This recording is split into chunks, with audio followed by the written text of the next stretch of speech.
Nazdarek, jsem Kalimé a vítám vás u dalšího random vlogu. Tentokrát jsem tady s Pepčou. Nazdar. Ahoj Pepo. Ahoj.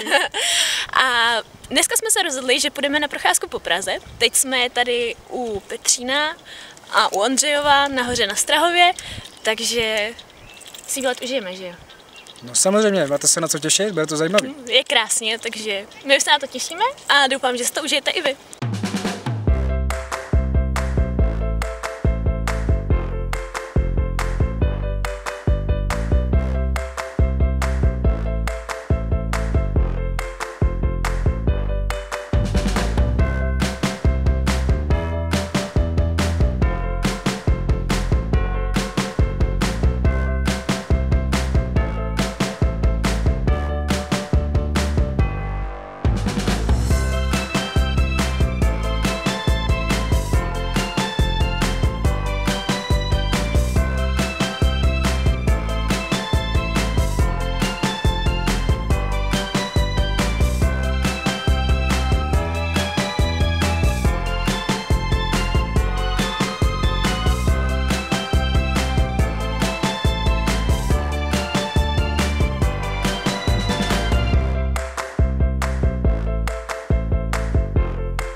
Takže jsme byli v zrcadlovém bludišti, jak jste mohli vidět. Bylo to super, že jo Pepo? No, jako něco bych tam ještě vylepšil, ale když se vezmeme kolem a kolem, tak to vůbec nebylo špatný. Docela to šlo, sami můžete posoudit výsledek. Přesně tak, jak můžete to se dopadlo. podívat. No a teďka se snažíme brouzdat strahovskýma zahradama, uvidíme kam to jdem. Já bych typoval Pražský hrad, možná z toho bude újezd. Uvidíme. Uvidíme a vy taky uvidíte, pokud se budete koukat dál.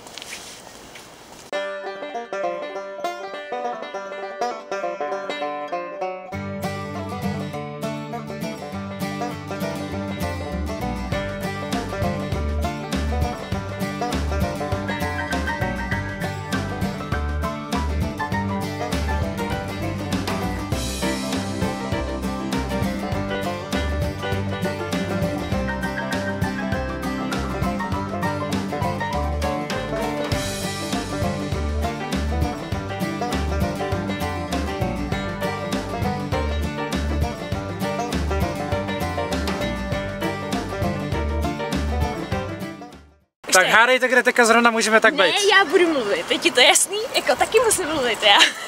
Ale já mám jednou chvilku slávy, jako mám prostor jednou za život. Já se ho pozvu do videa a on mě takhle jako bude přiřvávat, to se teda jako nedělá. No, já ji přiřvávat nebudu, já jenom nepustím ke slovu, to je normální. No to a je tohle ještě nebejt horší, nesmí, tohle vystřiháš. Tohle vystřiháš teda. To tam jako hezky nechám. No tak jo, tak já to tam nechám, prostě mám slovo teďka já a no musím si to dobře, užít. tak povídej, no. Takže hádejte, kde teďka tak můžeme být, jo, to neuhodnete.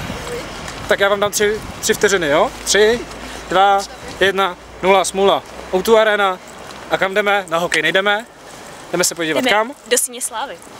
Ale čeho? No československého hokeje, čeho jinýho ne. No ono je českýho. Ale to nevadí. Takže tam. No takže se těšte na každopádně další jsme video. po občerstvení, takže na to máme síly dost a Nápoje byly dobrý. byly dobrý.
Tak. Bejt hokejistou je fakt fuška.